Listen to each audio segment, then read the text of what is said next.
오늘도 팔복의 은혜를 주시는 하나님의 은혜가 여러분과 함께 하시기를 예수님의 이름으로 축복합니다. 그 팔복을 누리며 살아가는 삶에 주시는 놀라운 사건들, 바로 우리들의 것이 될 것입니다. 마침내 영원한 우리의 집에서 아버지께서 상급을 주실 때에 저와 여러분 한 명도 빠짐없이 그 자리 가운데 있기를 다시 한번 예수님의 이름으로 축복합니다. 하버드 대학의 심리학자이고 심리학 교수인 조지 밸런트라는 사람이요, 아주 흥미로운 그런 리서치, 연구 조사를 했습니다. 약 75년에 걸친, 장기간에 걸친 그런 연구 결과인데, 그분이 하버드 대학 졸업생들 814명의 인생을 추적을 한 겁니다. 75년에 걸친 그런 인생을요. 그러면서 그가 발견한 게 뭐냐면, 대학교에서 받았던 성적이 그들이 졸업한 이후 50년의 인생 속에 행복함에 대하여 전혀 영향을 끼치지 않았다라는 흥미로운 발견을 하게 됩니다. 그럼 도대체 그들의 인생에 행복했던 조건들이 뭐였을까? 여러 가지를 얘기하다가 마지막에 그 행복의 조건 7가지를 이렇게 얘기를 합니다. 첫째로는 고통을 다루는 성숙함, 둘째, 원만한 결혼 생활, 셋째, 끊임없이 배우고자 하는 학구열, 넷째, 금연, 다섯째, 금주, 여섯째, 운동, 그리고 일곱째, 적절한 체중. 이러한 7가지의 것들이 오히려 사람들에게 더 행복의 조건으로 있더라는 겁니다.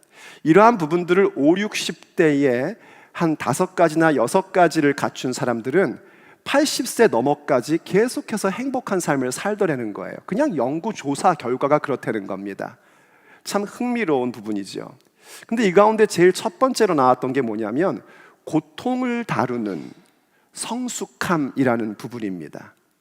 왜 이게 행복의 조건에 첫 번째로 있었을까? 인생 여정이라는 건 누구나 다 고통을 받고 어려움을 겪기 마련이기 때문입니다. 없으면 좋겠지만 그것이 반드시 있기 때문이고요. 그게 행복의 조건이 되려면 그 고통이나 어려움의 부분들을 만날 때 그걸 내가 어떻게 다룰 줄 아느냐 하는 성숙함이 나를 행복하게 만들어준다는 겁니다. 그걸 어떻게 다룰 것인가, 어떻게 해석할 것인가, 그리고 어떻게 활용할 것인가 하는 부분입니다.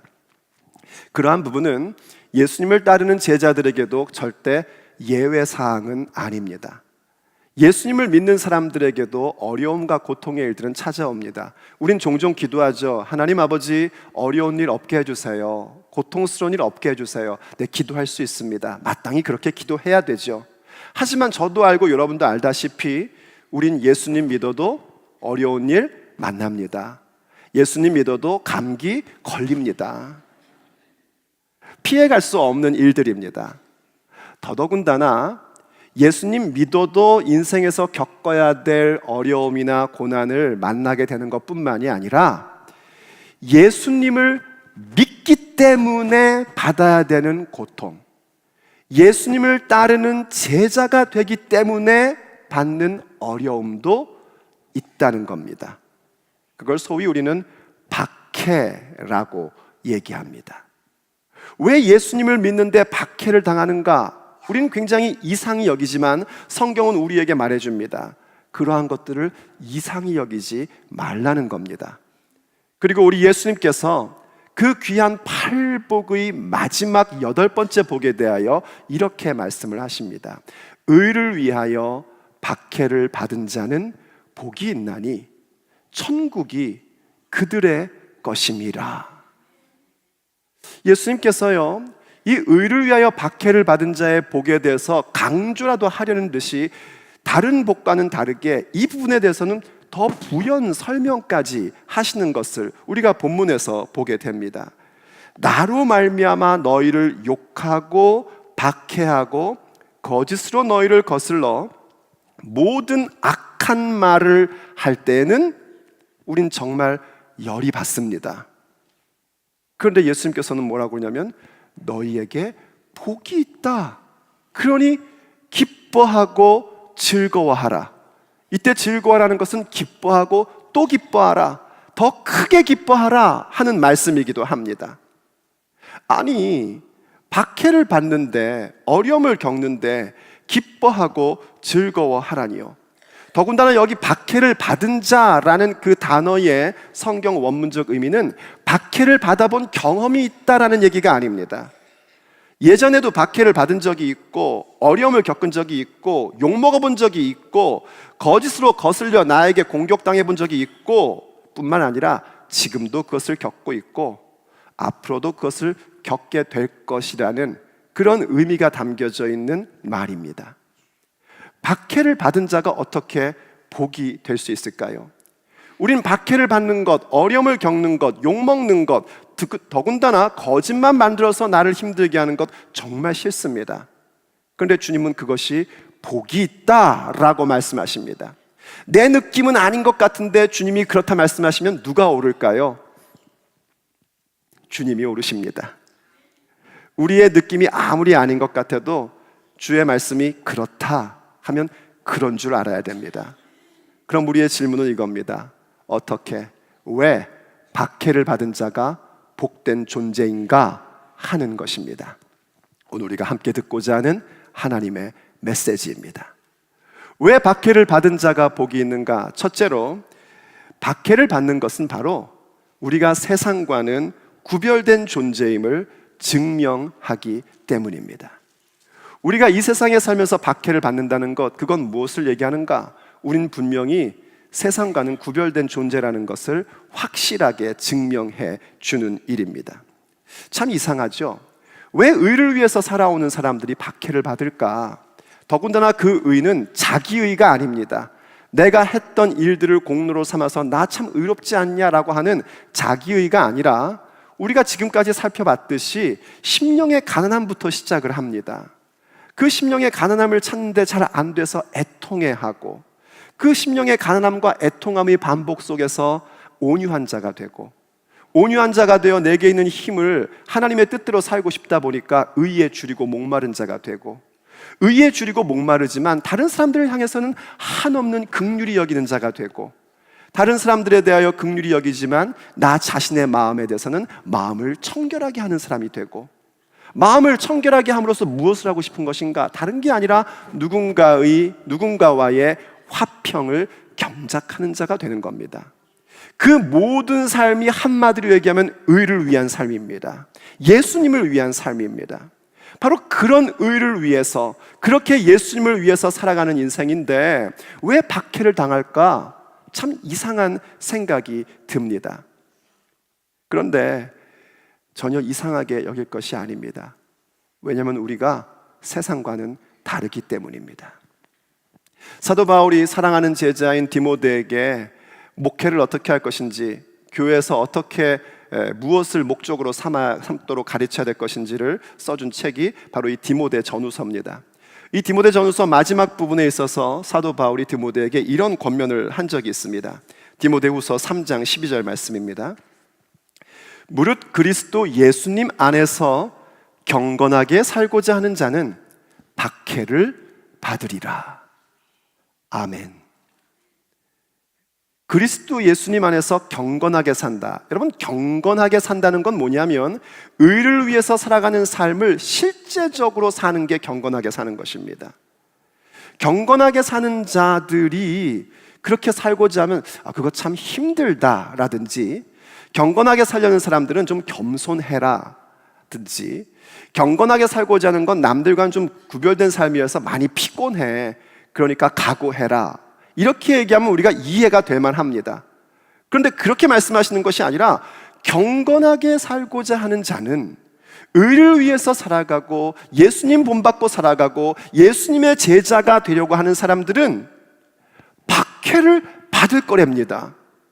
왜 그럴까요? 사실 이 디모데후서 3장 앞에서요, 그 이유를 이렇게 설명해 주신 적이 있습니다. 디모데후서 3장 1절로 5절 말씀입니다.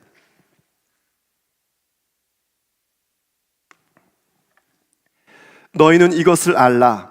말세에 고통하는 때가 이르러 하고 시작을 합니다.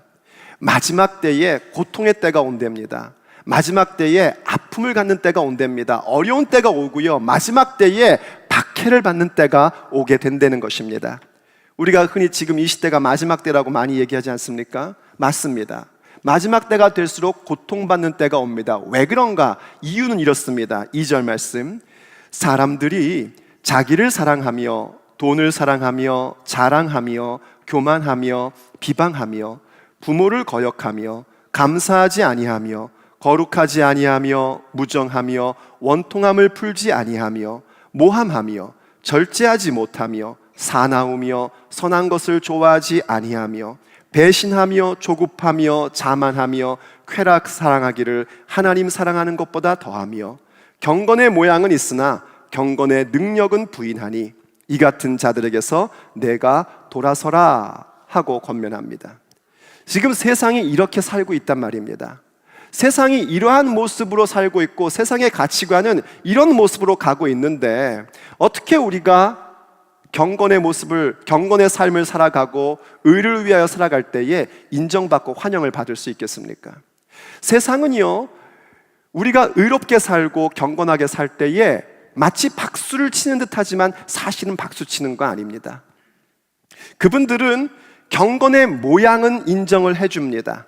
일테면 일주일 동안 자기의 욕망을 위해서 열심히 살아가다가 일주일에 한 번쯤 교회나 혹은 종교 행사에 가서 잠깐 쉼을 갖는 그런 경건의 모양은 인정을 합니다. 하지만 경건의 능력, 곧 그 부분들을 통해서 내 삶이 변화되고 내 인생의 인격이 변화되는 것에 대해서는 부인해버립니다. 그냥 한번 거기에 참여해서 잠깐 마음의 쉼을 갖고 내일부터는 다시 또 내 욕망을 향해서 열심히 살아가려는 경건의 모양만 즐길 뿐입니다. 그러다 보니 당연히 경건의 능력을 갖고 삶의 변화를 추구하며 예수님 따르는 제자가 되고자 하는 사람들, 곧 팔복을 누리는 사람들은 박해를 이 세상 가운데서 받게 되는 것입니다. 이러한 영향이 더 심각한 것은 교회 안까지 들어와 있다는 겁니다. 교회 안까지 들어와서 사람들이요, 이상한 모습을 얘기합니다. 예배도 드리고 선교도 나가고 봉사도 하는데 그렇게 경건의 모양은 있는데 그러한 일들을 통하여 내 자신이 변화되고 내 인생이 그 목적 자체가 바뀌어버리는 것에 대해서는 거부하고 부인하는 현상들을 우린 교회에서도 종종 보곤 합니다.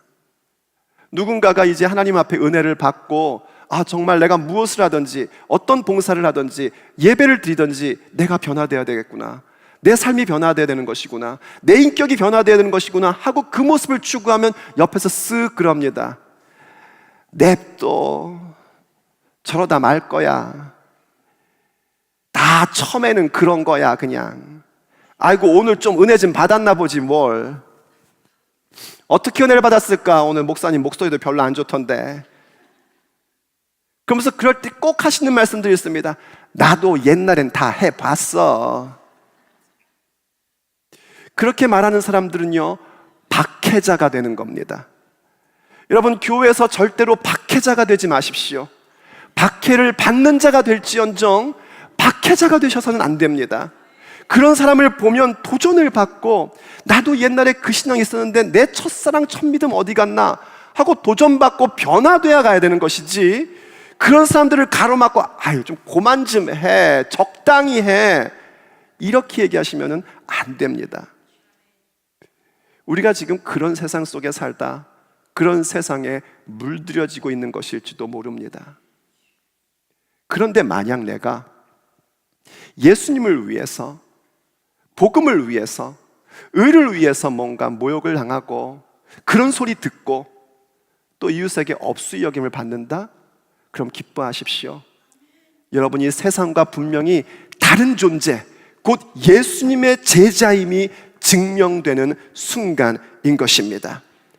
여러분, 가인이 아벨을 왜 죽였습니까? 요한일서 3장 12절이 우리에게 이렇게 설명을 해줍니다. 가인같이 하지 말라. 그는 악한 자에게 속하여 그 아우를 죽였으니 어떤 이유로 죽였느냐? 자기의 행위는 악하고 그의 아우의 행위는 의로움이라 하고 설명을 해줍니다.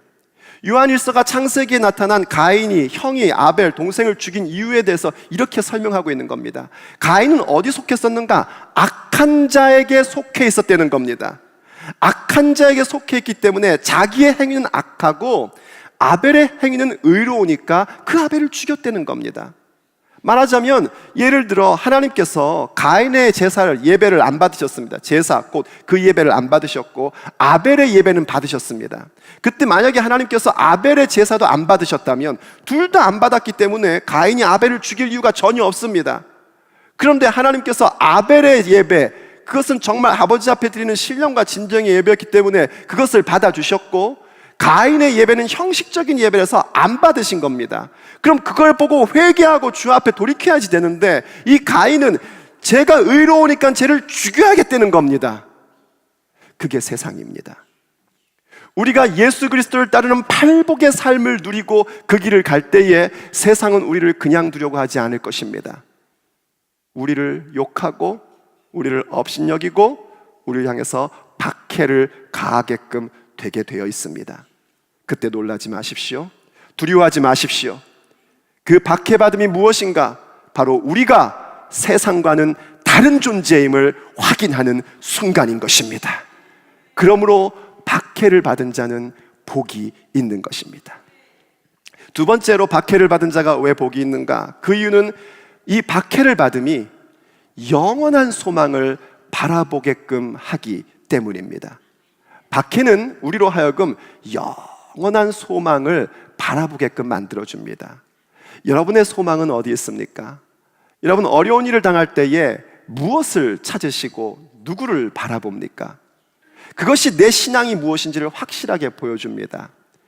그 책 중에 조선회상이라는 책이 하나 있습니다. 그 조선회상이라는 책은 한국 그 조선시대 때에 한국 초기 선교사님들이 쓴 글입니다.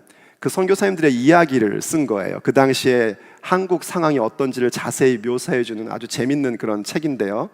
아주 두툼합니다. 근데 그 책 가운데에 알베르트라는 선교사가 그 당시 한국 곧 조선의 문화와 사회에 대하여 선교 보고를 하는 그 글이 거기에 한 대목이 이렇게 담겨져 있는 걸 보게 됩니다. 그가 보고를 할 때 이렇게 얘기를 합니다.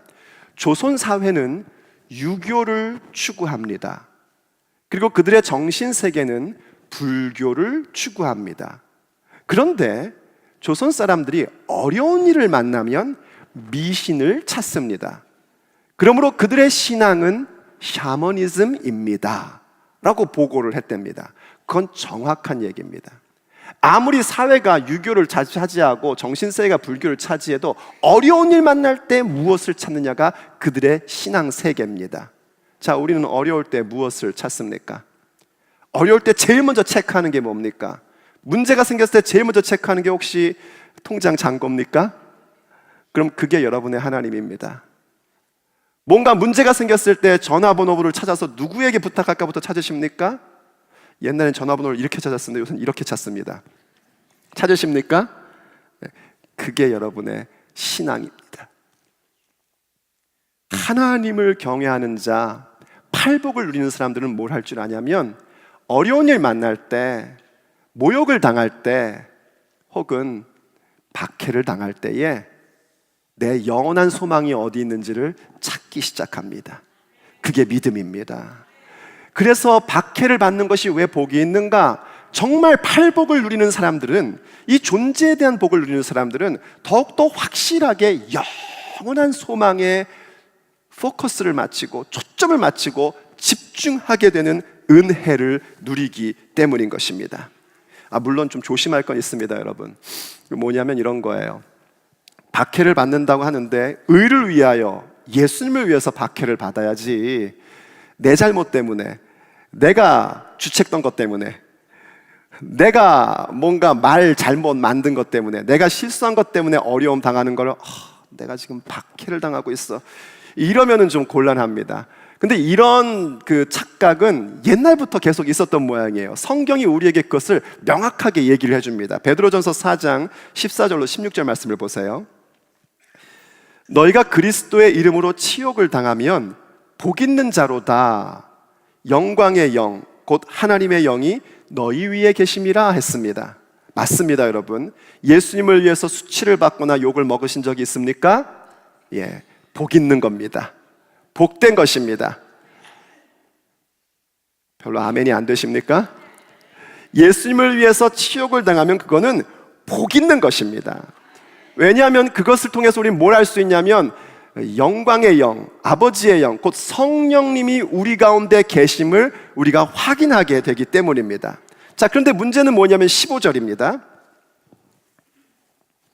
너희 중에 누구든지 살인이나 도둑질이나 악행이나 남의 일을 간섭하는 자로 고난을 받지 말려니와. 여기 남의 일을 간섭한다는 건 누굴 도와주는 그런 얘기가 아니라 괜히 남의 일에 진짜 간섭하는 겁니다. 그래서 문제를 만드는 거예요. 간섭해가지고 그 사람의 문제를 풀어주는 게 아니라 그러니까 트러블 메이커가 되는 거예요. 그렇게 해서 고난받지 말랍니다. 좀 그렇게 해가지고 내가 트러블 메이커 되면은 사람들한테 욕 먹게 되겠죠. 그런 욕 먹지 말라는 겁니다. 내가 누군가를 죽이거나 누군가를 미워하거나 무언가를 도둑질하면 사람들한테 욕 먹겠죠. 그런 걸로 욕 먹지 말라는 겁니다. 그거는 지금 우리가 얘기하는 핍박이 아닙니다. 그건 지금 우리가 얘기하고 있는 고통받음에 대한 얘기가 아닌 것입니다. 그래서 16절에서 계속해서 이렇게 말씀해 주십니다. 만일 그리스도인으로 고난을 받으면 부끄러워하지 말고 도리어 그 이름으로 하나님께 영광을 돌리라. 아멘. 내가 크리스천이기 때문에 욕먹고 있다. 내가 크리스천이기 때문에 어려움을 겪고 있다. 부끄러워하지 말라는 겁니다. 내가 크리스천이기 때문에 손해를 봐서 지금 사업에서 큰 손해를 봤다. 부끄러워하지 말라는 겁니다. 오히려 그것을 통하여 하나님께 영광을 돌리려는 것입니다. 왜 그런가? 그리스도를 위한 것이기 때문입니다. 우리가 인생을 살면서 고난을 당하는 경우를 세 가지로 나눌 수 있는데요. 첫 번째는 방금 말씀드린 것처럼 내 죄 때문에 그런 겁니다.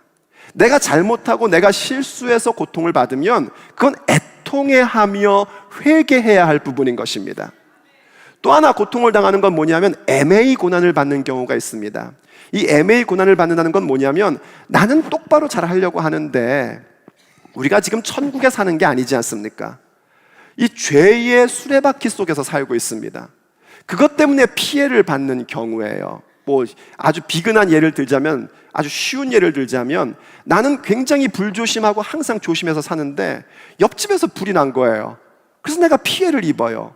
이러한 것들이 말하자면 애매히 고난을 받는 겁니다. 그때 어떻게 해야 되는가? 성경을 말씀합니다. 애매히 고난을 받더라도 하나님을 생각하며 참으면 아름다운 것이다 라고 말씀해 주십니다. 그리고 세 번째 고난받는 이유가 뭐냐면 바로 의를 위하여, 예수님을 위하여, 내가 주님의 제자가 되기 위해서 받는 고난입니다. 지금 우리가 얘기하는 핍박을 받는 자가 복되다는 것은 바로 그렇게 의를 위해서, 예수님을 위해서 기꺼이 욕먹고 기꺼이 박해받고 기꺼이 거짓말 당하고 그런 삶을 살아가는 것을 말하는 겁니다. 그때 우리는 무엇을 바라보게 되냐면 예수님을 믿는 복된 존재이기 때문에 우리가 집중해야 될 것을 향하여 집중하는 그런 은혜가 옵니다. 그건 뭐냐면 우리 주님 다시 오시는 그날입니다. 막 너무 좋게만 살다 보면은요, 내일 주님 오신다 그러면 좋긴 좋은데 좀 더 있다 오시면 안 될까요? 이거 좀 누리고, 이런 마음 드는 게 사람의 마음이에요. 그런데 박해를 받다 보면, 예수님을 위하여 어려움을 겪다 보면 무엇에 더욱 열망하게 되는 거 아니? 주님 빨리 오십시오, 어서 오십시오, 이걸 부르짖게끔 되어 있습니다. 한번 성경 보십시오. 베드로전서 4장 13절입니다 방금 읽었던 말씀 바로 앞에 있는 말씀인데, 오히려 너희가 그리스도의 고난에 참여하는 것으로 즐거워하라. 여러분, 그리스도의 고난에 참여하는 것을 즐거워하십시오. 주님께서 우리를 잊어버리지 않으십니다. 여러분도 한번 생각해 보세요. 여러분, 우리가 정상적인 인격을 갖고 있는 사람이라면 나와 함께 고생했던 그 사람을 어떻게 잊어버립니까? 그거를 저버리는 것은 정말 배신이죠. 배반이고 내 인격이 정말 별 볼 일 없는 사람이 되는 거죠. 함께 고생했던 사람은 기억하게끔 되어 있습니다. 우리 주님이요, 우리가 주님의 이름을 위해서 고통받고 주님의 이름을 위해서 박해받고 주님의 이름을 위해서 거짓을 지어 나를 칠 때 그것을 기꺼이 받을 때 그것은 예수 그리스도의 고난에 동참하는 것입니다. 예수님이 절대로 잊어버리시지 않습니다. 그런 사람들을요. 그러면서 뭐라고 말하는지 보십시오. 이는 자, 자묘하는 것을 즐거워하래요. 그 이유가 뭔가? 그 이유는 그의 영광을 나타내실 때에 너희로 즐거워하고 기쁘게 하려 함이라. 아멘. 그의 영광을 나타내실 때예요. 그의 영광을 어디에 나타내시는가? 온 세상에 나타나실 때입니다. 그것은 우리 예수님 다시 오시는 그날입니다. 우리 주님 다시 오시는 그날, 예수님의 고난에 함께 동반자가 된 사람들은 그때에 기뻐하고 즐거워하게 되는 것입니다. 왜냐하면 주님께서 우리를 기억하시고 우리를 끌어안아 주시기 때문입니다. 먼저 갔던 성도들은 호련히 부활하여 우리보다 먼저 공중에서 재림하시는 주님을 만나게 될 것이고, 육체를 갖고 있는 우리들도 호련히 변화되어 공중 가운데 우리의 신랑 되신 예수님을 만나게 될 것입니다. 그때 기뻐하고 즐거워하는 것이 영원한 기쁨이고 영원한 즐거움입니다. 우리의 짧은 100년도 안 되는 인생 속에서 느끼는 기쁨과 즐거움이라는 것은 순간적인 것에 불과합니다. 오늘 기쁜 것이 내일 안 기쁠 수 있는 것들입니다. 그러나 그날 우리 주님께서 영광의 주로 다시 오시는 그날 우리에게 주어지는 그 기쁨은, 우리에게 주어지는 그 즐거움은 영원한 기쁨이요 영원한 즐거움이 되는 것입니다. 그것을 바라본단 말입니다. 누가요? 박해를 받는 사람들이요, 예수님을 위해서 욕먹을 줄 아는 사람들이요, 예수님의 제자된 삶을 살기 위해서 그 평화를 경작하며 살아가면서 사람들에게 거짓말로 지어 침을 당하는 그 사람들이요, 주님의 고난에 함께 동참하는 그 사람들이요, 바로 그날 주님 오시는 그날 그렇게 기뻐하고 즐거워하는 그 영원한 기쁨과 영원한 복락 가운데에 들어가게 된다는 것입니다. 여러분, 믿음을 갖는다는 게 뭡니까? 믿음을 갖는다는 것은 성경이 말씀하시기를 하나님이 계신 것을 믿는 거랍니다. 맞습니다. 하나님은 계십니다. 하나님이 저 멀리 우주 밖에 어딘가에 계신 그런 게 아니라 내 삶의 현장에 계십니다. 내가 이해할 수 없는 사건을 만날 때에도 하나님은 거기 계십니다. 내가 고통을 받고 박해를 받고 심지어 내 생명, 내 육체의 목숨이 끊어지는 그 순간에도 하나님은 계십니다. 스데반이 돌로 맞아 죽는 그 순간에도 하나님은 거기 계셨습니다. 그리고 믿는다는 건 뭡니까? 하나님을 찾는 자들에게 상 주시는 분이심을 믿는 것입니다.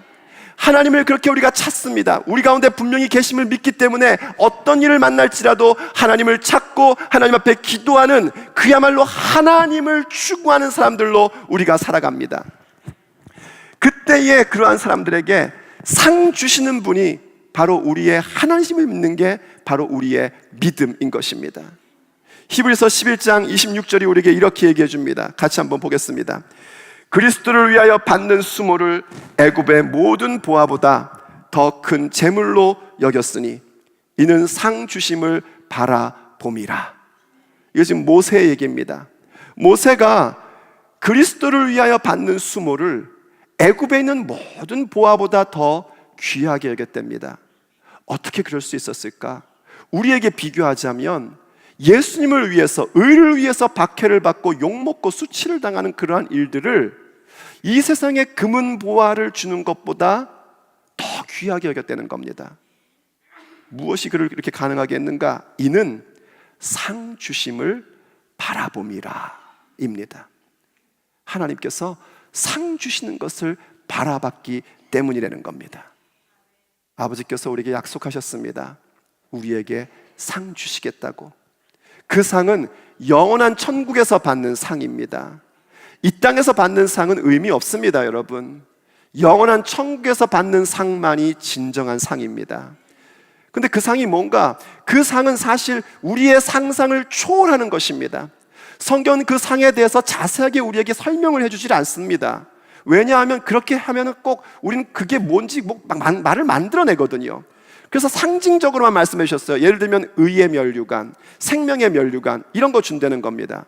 근데 그 얘기를 어떤 사람들은 잘못 착각해서 이렇게 얘기해요. 천국 가면 전부 다 면류관 하나씩 쓰고 있는데 아무것도 안 하면 개털 모자를 쓰고 다닌대요, 천국에서요. 제가 성경을 많이 읽어봤고요, 지금도 연구하는데 전 성경에서 개털 모자란 걸 본 적이 없습니다. 이거는 상징적인 얘기인 거예요. 아니 무슨 개털 모자를 쓰고 다녀서 부끄럽대요. 부끄러운 게 천국입니까? 천국은 부끄러움이 없습니다. 죄가 없습니다. 죄가 없으면 부끄러움도 없는 겁니다. 우리가 천국 가면은요 너무 기쁠 거고 너무 행복할 거예요. 부끄러움이 어디 있어요? 전부 다 구원받는 거지. 흔히 부끄러운 구원을 받았다고 표현하는데 성경에 부끄러운 구원이라는 단어 없습니다. 불 가운데 구원받은 것 같다라고 얘기하는 거죠. 우리가 이 세상에서 살면서 하나님이 기뻐하는 걸 쌓아가야 되는데 하나님 기뻐하지 않는 걸 막 쌓습니다. 그래서 불이 확 벌렸더니 풀로 만든 것, 나무로 만든 것, 그리고 여러 가지 그런 것들로 만든 것들은 다 없어져 버립니다. 그래서 불 가운데 구원받은 것 같다라는 거지 부끄러운 구원이란 건 없습니다. 구원은 감사고 감격입니다. 거기에 부끄러움이란 건 존재하지 않습니다. 이해되시면 아멘 하십시오. 그럼 천국에서 상 준다는 건 뭘까요? 몰라요.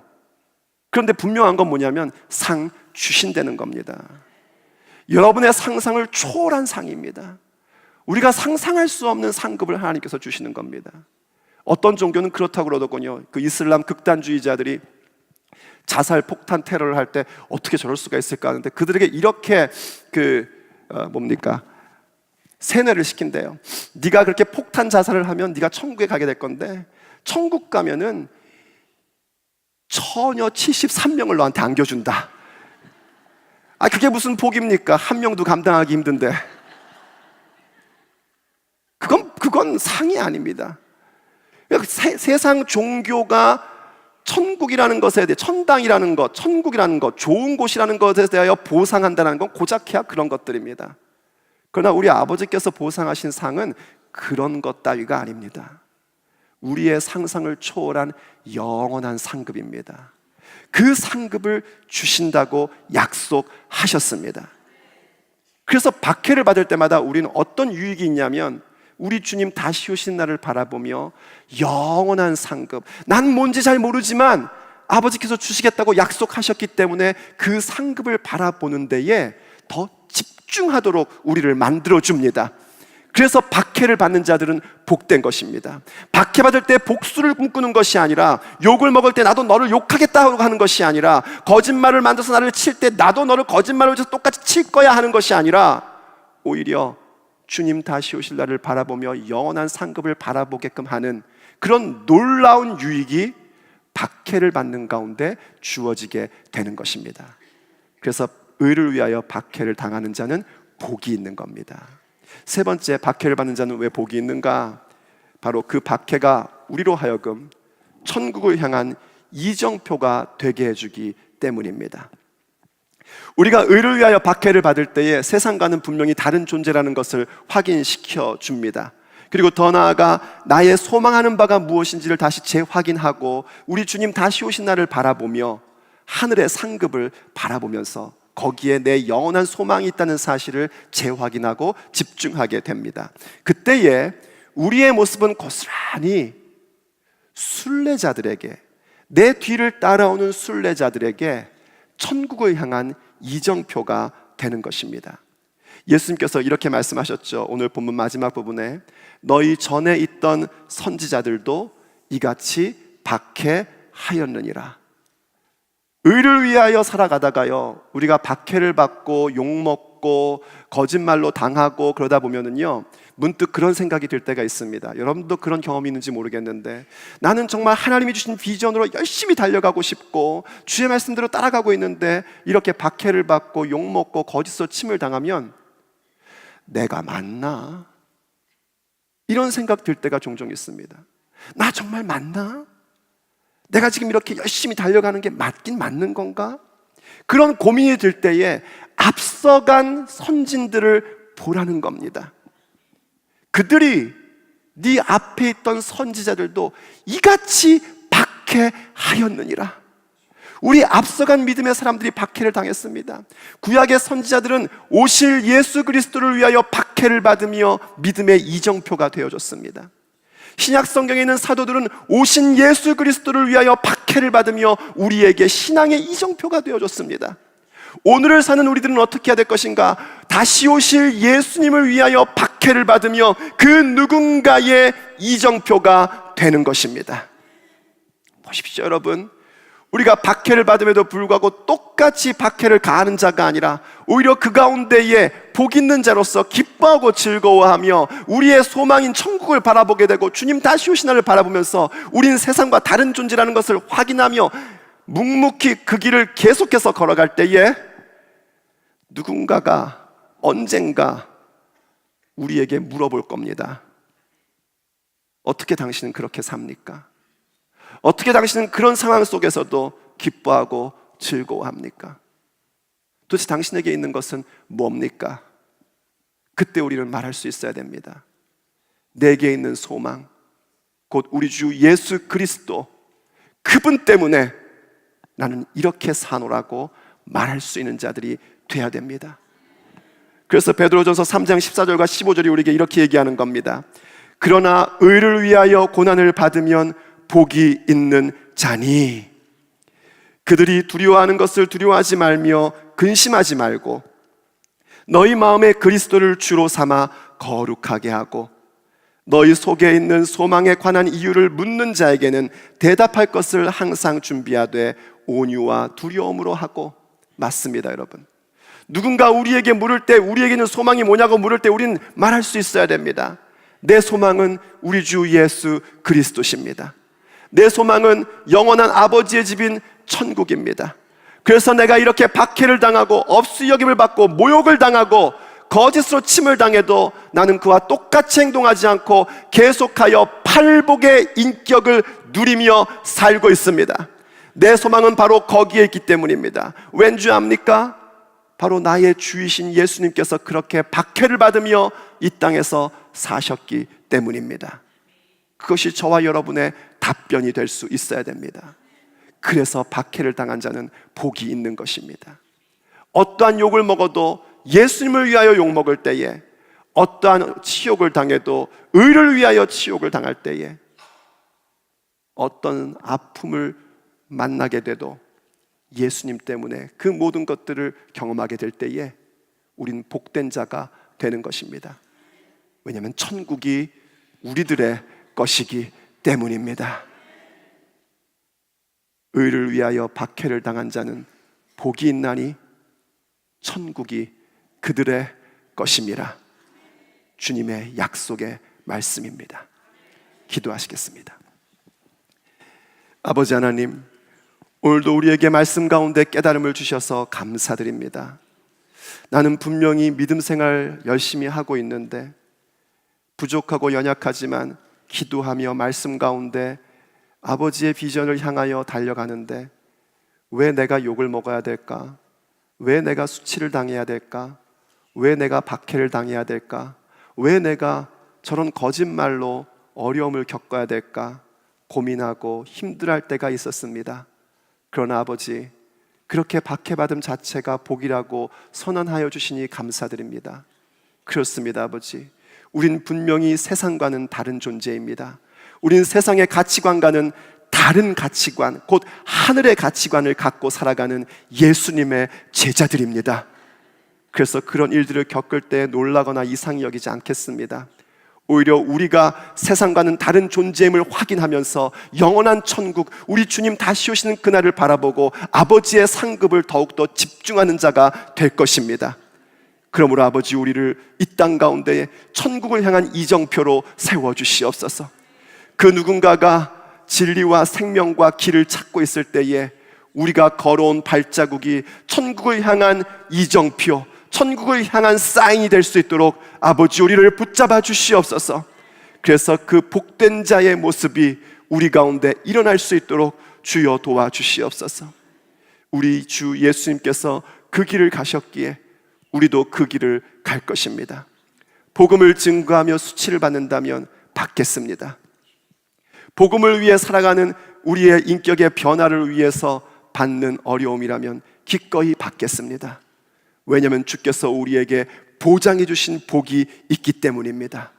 아버지, 우리로 하여금 그 길을 끝까지 갈 수 있도록 도와주시옵소서. 우리가 말씀을 배워서 알아서 그렇게 살고 싶지만 우리의 힘으로, 우리의 능력으로는 도저히 불가능합니다. 그러므로 이 시간 간구합니다. 우리에게 성령 충만을 베풀어 주시옵소서. 성령으로 가득 채워 주셔서 성령님의 능력으로 말미암아, 예수님의 이름의 능력과 예수님의 이름의 권세로 말미암아 우리가 이 복락을 누리는 자가 되게 하여 주옵소서. 박해를 당하는 자는 복이 있다, 의를 위하여 박해를 받는 자는 복이 있다 하신 주님의 말씀이 우리의 삶에 실제적으로 복으로 임할 수 있도록 주여 우리를 도와 주시옵소서. 우리 주 예수 그리스도의 이름으로 간절히 기도 올립니다.